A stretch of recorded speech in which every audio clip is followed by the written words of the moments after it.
La photographe Bettina Reims s'est intéressée aux femmes détenues. Sous l'impulsion de Robert Badinter, elle a produit 64 portraits réalisés en prison, un travail sur la restauration de l'image et de la féminité qui donne un ouvrage saisissant et une exposition à la Sainte-Chapelle du château de Vincennes. Marion Banchet. Le donjon du château de Vincennes servait autrefois de prison pour femmes. Ce n'est donc pas un hasard si Bettina Reims expose ses portraits de détenus juste en face dans la Sainte-Chapelle. Depuis le début de sa carrière, la photographe scrute les représentations de la féminité sous toutes ses formes. Des superstars aux militantes, en passant par les transsexuels. Aujourd'hui, elle poursuit son travail en prison grâce à l'aide de Robert Badinter, ancien ministre de la Justice sous Mitterrand et fervent défenseur des conditions de vie des prisonniers. Vous voyez, je vous regarde d'ailleurs. Un livre et une exposition qui n'auraient jamais vu le jour s'ils n'avaient pas un peu bousculé la photographe. C'était presque comme un ordre. Je dis ça en riant d'ailleurs, parce qu'en plus c'était vraiment un moment où je cherchais un projet et ça me paraissait être le projet juste. Durant l'été 2014, Bettina Reims va sillonner les prisons de Rennes, Roanne, Lyon et Poitiers à la rencontre de ces femmes qui acceptent de poser devant son objectif. Grâce à Bettina, on les voit. Et c'est important qu'on les voit, parce que quand on les regarde, elles sont comme les autres. Il n'y a pas de tête, de gueule d'assassin, disait-on dans ma jeunesse. C'est pas vrai. Je voulais les montrer. Je ne sais pas ce que je voulais particulièrement montrer. Je voulais les montrer. Je voulais que ce soit des portraits. Je ne voulais pas photographier la prison. Je ne voulais pas les photographier dans la cellule. Je ne voulais pas qu'on voit les barreaux.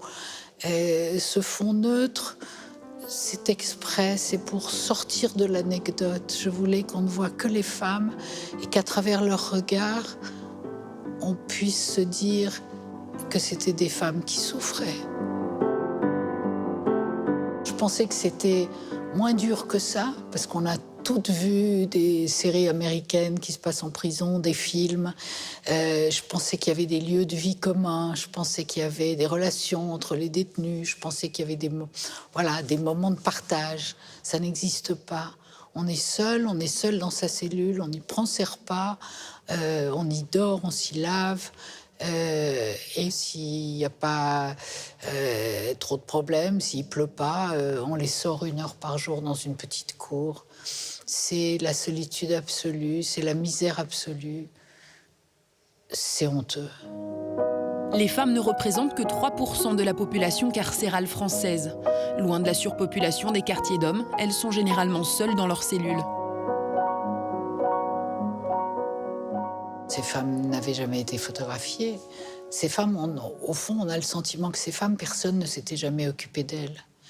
Que tout d'un coup, le fait de passer un moment à les préparer, à les maquiller, c'était quelque chose qu'elles ne connaissaient pas. C'était un moment de la vie d'une femme auquel elles n'avaient pas droit, qu'elles avaient perdu, qu'elles pensaient qu'elles ne retrouveraient jamais. Il y a eu beaucoup de larmes.